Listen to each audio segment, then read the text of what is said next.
Well, uh, after another wonderful morning of perusing the internet, I found it necessary to do a bit of a language and grammar lesson to fill some time.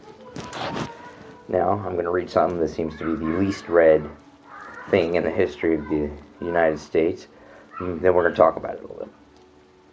It says, a well-regulated militia being necessary to the security of a free state, the right of the people to keep and bear arms shall not be infringed. Now, seems pretty straightforward, right? Well, let's talk about a little linguistic things first. Regulated. Now, I know to the modern mind, when you hear the word regulated and well-regulated, even the phrase well-regulated, what automatically comes to mind is government interference or control. But that's not how it was defined or used 239 years ago, whatever it is. Well-regulated meant well-trained and equipped. Now, the militia, again, when we think militia, for some reason, there's this idea that that's the National Guard, and that's what our militia is, and that's not correct either. Militia is the entire body of able-bodied male citizens who could wield a weapon. Essentially saying every male in the community was responsible for the security of his family, his community, and his state as well. So a well-equipped and well-trained body of citizens. That's what that means. Being necessary to the security of a free state. Now we can assume, because of the grammatical rules that everyone applies to the rest of the Constitution, we can assume if those apply here as well, that that comma is the beginning of a new clause, a new statement. There's a difference in what a prefatory clause is and the operative clause. The prefatory clause obviously would be a well-regulated militia being necessary to the security of a free state. And what that does is it introduces you to the idea, or the what leads to the operative clause, why you have to have the operative clause.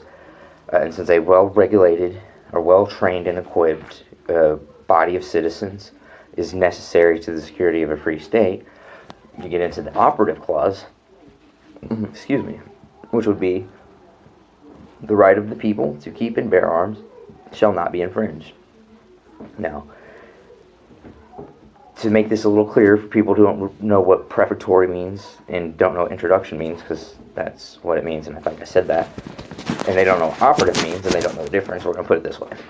They're saying thing A is a part of the natural way of liberty. You know, you got to have this if you're going to have liberty.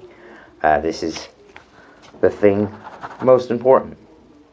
And then the next thing is, but this is how you have it, how you maintain this thing. Okay? A is a direct result of B. A well-regulated militia being necessary to the free state is directly a result of the people having the right to keep and bear arms. Simple. The language as they meant it, and I'm not talking about intentions, what they meant it to mean, none of that yet. That's just the language. They're saying that a well-regulated militia, which is necessary to the free state, can only be achieved through the people having the right to keep and bear arms. And it says, shall not be infringed. Now, the word infringe is very clearly defined. It's to wrongly limit or restrict something. To wrongly limit or restrict something. And I would like to point out that this was written after the colonists had just thrown off the shackles of British oppression. It was not meant for hunting. It was not limited to people who were in a standing army. It was actually meant to be a check against a government standing army. And any attempt to make it seem so is just dishonest or shows you're ignorant of history. Now, I want to ask a question. This is for @VoteVets, at MPLSme, at Marie for Congress, who's running for the 3rd District, I think, in Chicago, and all these other morons who are calling for an assault weapons ban. First and foremost, where in the Second Amendment, which I just read, does it say that Congress has the ability to ban ownership of certain weapons based on appearance? Nowhere. So shall not be infringed means. Shall not be infringed. It means they can't arbitrarily take weapons to ban people from owning based on appearance or even function. But we can take it further than that, because people are saying, oh, no one but active duty military should be able to possess these weapons. I think it might have been MPLSme said that. Somebody said it. Twitter's just a flutter with this idea of a assault weapons ban. There was a Supreme Court case. I forget when it was. It might have been recent, like 2006, 2008, something like that. I don't know exactly. I forgot. But it's Caetano versus Massachusetts. And part of the Supreme Court ruling read, and I quote, "The Second Amendment extends prima facie to all instruments that constitute bearable arms, even those that were not in existence at the time of the founding." And then they go on later to say that this protection is not limited only those weapons useful in warfare. Now, it's interesting. The Supreme Court of the United States ruled this.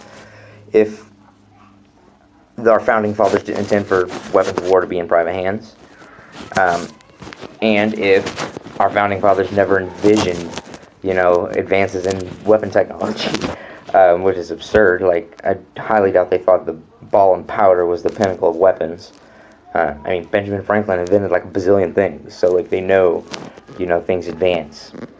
And to say, only active duty military and police should have these weapons is a complete denial of the intention of it, and kind of flies in the face of you same idiots saying that Donald Trump is a racist, a Nazi, saying that the police are homicidal maniacs killing black people, and that any day Mike Pence is coming to get you homos, he's coming to get the gay guys and the gay women, and he's going to put them in camps and start electrocuting them until they're not gay. You morons believe that, but you want to make sure they're the only ones with weapons. For one, there's no consistency there, no intellectual, logical consistency there. There's no moral consistency there. Because essentially what you're doing is you're pointing out all these evil things, and then you want to consign us to a fate where we have no choice but to live under it. Just come on, use your brains. Because eventually you're going to have to stop getting these remedial lessons from people like me, and you're going to have to put your money where your mouth is. And what that means is come take the guns. Because the fact of the matter is, assault weapons ban is not an assault weapons ban unless you come in to remove all the assault weapons in private hands. And if you're not ready to do that, then shut up. Because your legislation, your paper means nothing. Because the right exists, period. It wasn't granted by the piece of paper. It wasn't granted by Thomas Jefferson and James Madison and all them guys. It's not granted by the government now. It's not granted by the Supreme Court. It exists, period.